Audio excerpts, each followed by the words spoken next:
My wife thought she had outsmarted me. She secretly put our house in her name, then filed for divorce like she had pulled off the perfect crime.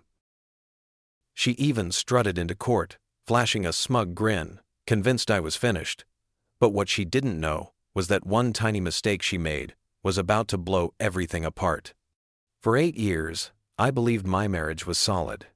Sure, we had our arguments, but I never once doubted her loyalty. That blind trust? It was my biggest mistake.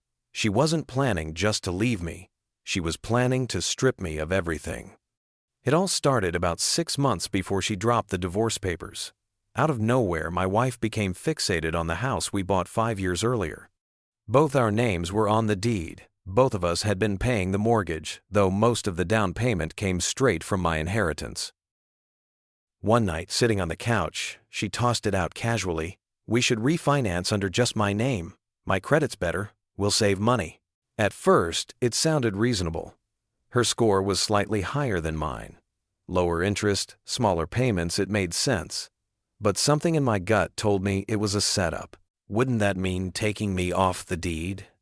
"We'll add you back later. It's just paperwork. You trust me, right?" That last part froze me. She never spoke like that. It sounded rehearsed. That's when I knew something was wrong. Out loud, I said, "Sure, let's check it out." But inside, I was already planning my next move. I met with my lawyer, Evan Brooks. He barely glanced at the papers before shaking his head. "Do not sign anything," he told me. So I didn't, but my wife didn't wait. One afternoon, she walked in, all smiles. "Good news," she said. "I handled the refinance. It's done." I played dumb. For just a split second, she froze. "Oh, did I need to sign anything?" "Nope. It was all digital. I took care of it." That's when I knew. She had forged my signature, stolen the house, and thought she was untouchable. 2 months later, the divorce papers landed. She put on her best performance, sighed, acted sad, even tried the victim routine. But behind it all was that smirk. In her head, she'd already won. The house was in her name, the mortgage in her name. She was ready to sell and pocket every dime. She underestimated me. While she thought I'd roll over, I had already set the trap. The day of court, my wife walked in like she was starring in her own victory parade. White blazer, perfect hair, even tossed me a pitying smile as she sat down. She looked at me like I was already finished. Her lawyer, sharp suit, and slick voice stood first.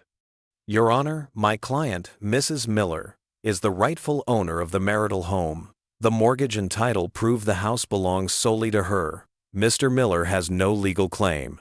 She leaned back, her smirk spreading. She thought the show was over before it began. She thought I'd fold. I stayed quiet, letting them talk and talk, knowing the longer they bragged, the harder they'd fall. Then Evan Brooks stood, calm, deliberate. He flipped through papers like he had all the time in the world.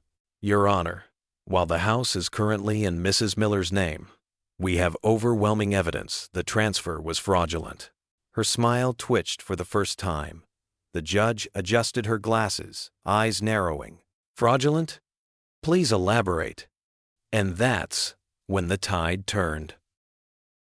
Evan stepped to the evidence table, calm as ever.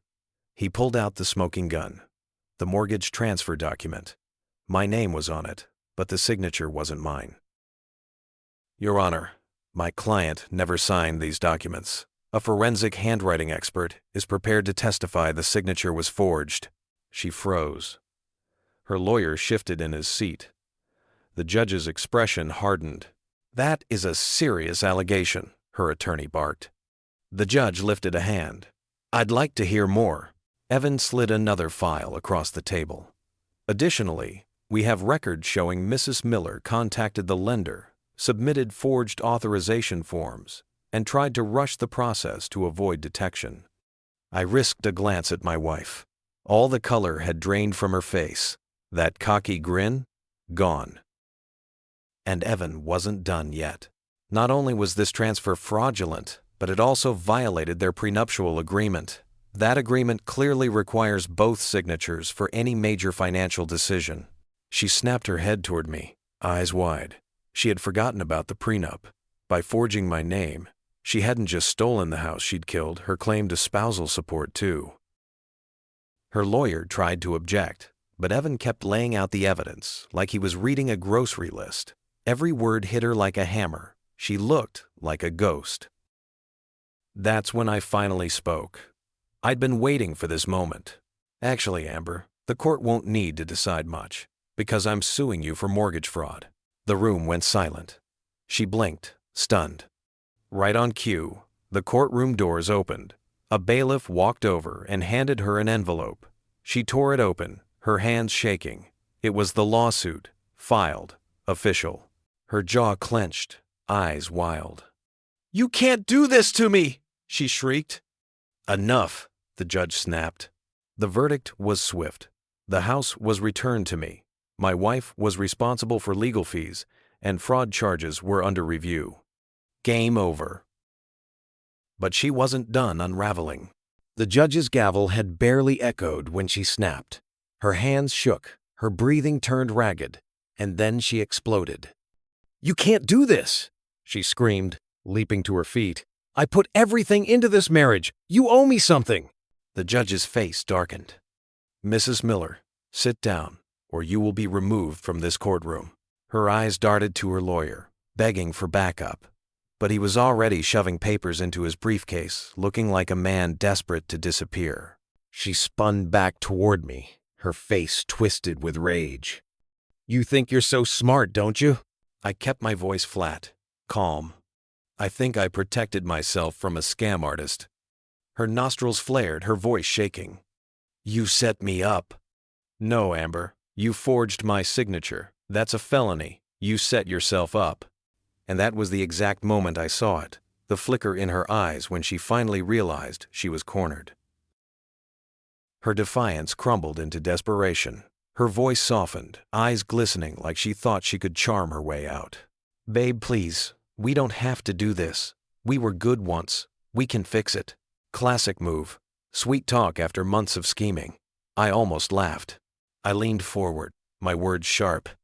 "You spent months plotting to screw me over. You don't get to play the loving wife now." Her face twisted, venom spilling out. "You bastard!" The judge had enough. "Mrs. Miller, this case is settled. The property is returned to Mr. Miller. Your financial claims are void, and given the evidence, I will forward the forgery to the district attorney." Dead silence filled the room. She opened her mouth, but no words came out. Then her lawyer stood, adjusting his tie. "Your Honor, in light of this ruling, I withdraw from representing my client." She whipped toward him in disbelief, but he didn't even look back. He walked out, leaving her trembling, completely alone. She collapsed into her chair, clutching the lawsuit papers like they were her last lifeline. Sobs shook her body, but no one came to her rescue. The marriage, the house, the money, it was all gone. Weeks later, my ex tried to fight the fraud charges. She lost. The fines wiped out what little she had left. Her reputation was shredded. Even her real estate agent cut ties. Friends stopped calling. She was radioactive. One afternoon, I drove past the house, my house again. Fresh paint on the porch, yard trimmed neat. It felt like mine for the first time in months. And there she was, dragging her last suitcase into a dingy rental across town. Her shoulders slumped, her face pale, a shadow of the woman who once smirked at me in court. She glanced up and spotted me in my car. For a second, our eyes locked. I rolled down the window. "Nice place, Amber. Looks cozy." Then I drove off, leaving her standing there with nothing but her regrets. Funny thing is, I never cared about winning. I cared about not being robbed of what was mine. People say trust is the foundation of marriage, but trust without honesty is just a loaded gun pointed at your back. What I learned is simple. Protect yourself, even from the person who swears they love you most. If this story hit you the way it hit me living through it, stick around. There are plenty more stories of betrayal, revenge, and justice that deserve to be told. Do me a favor, like this video, subscribe, and share it so others can hear them too.